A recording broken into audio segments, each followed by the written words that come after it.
बिस्मिल्लाहिर्रहमानिर्रहीम। ऐ ईमान वालो, उस रिज़्क में से खर्च करो जो अल्लाह ने आपको दिया है, कबल इसके कि वो दिन आ जाए कि जिस दिन कोई तिजारत, कोई सौदा, कोई नफ़ा नहीं देगा, यानी क़यामत का दिन। इस आयत का मफ़हूम यह है कि जो रिज़्क आपको अल्लाह रब्बुल इज़्ज़त ने दिया है, अल्लाह जानता है कि आपको कितना रिज़्क दिया है और आप बेहतर जानते हैं कि आपको अल्लाह ने कितना रिज़्क दिया है। तो अल्लाह को राज़ी करने के लिए उस रिज़्क में से गरीबों मस्कीनों का भी हिस्सा निकालें, अपने घर वालों का भी हिस्सा निकालें और जो दीगर दीनी अदारे हैं उनका भी हिस्सा निकालें और एक शेड्यूल बना के उसके साथ चलें और हमेशा वो खर्च करें जो अल्लाह ने आपको दिया है।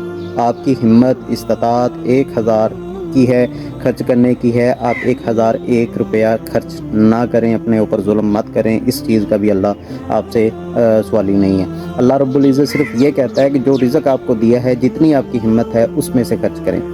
और अगर आप 1000 की आपकी हिम्मत है, आप 100 खर्च करेंगे तो शायद ये भी मैं समझता हूँ कि आप ज़्यादती करेंगे। अल्लाह ने आपको खुला डुला दिया है, आप खुला डुला खर्च करें।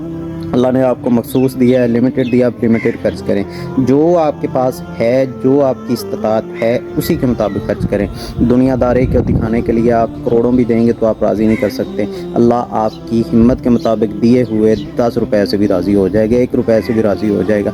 किसी को अपनी इस्तात के मुताबिक एक नवाला खाना खिलाने से भी अल्लाह राज़ी हो जाएगा। अल्लाह एवं राज़ी हो जाता है। अल्लाह को राज़ी करना चाहिए और दुनिया राज़ी नहीं होगी। अल्लाह को राज़ी करें, अल्लाह बेहतर जानता है। और अल्लाह रब्बुल इज़्ज़त से दुआ है कि अल्लाह ताला हमारे लिए बेहतरीन रिज़्क के असबाब पैदा फरमाए। जिनके ऊपर रिज़्क की तंगी है, अल्लाह रब्बुल इज़्ज़त से दुआ है कि अल्लाह ताला उनका रिज़्क वसी फरमाए। अल्लाह ताला उनको जो परेशानियाँ हैं, तंगियाँ, तकलीफ़ें हैं, भूख है, अफलास है, अल्लाह ताला उस सब को ख़त्म करे और अपने रास्ते के अंदर हिम्मत के मुताबिक खर्च करने की तौफ़ीक भी अता फरमाए। अस्सलामु अलैकुम।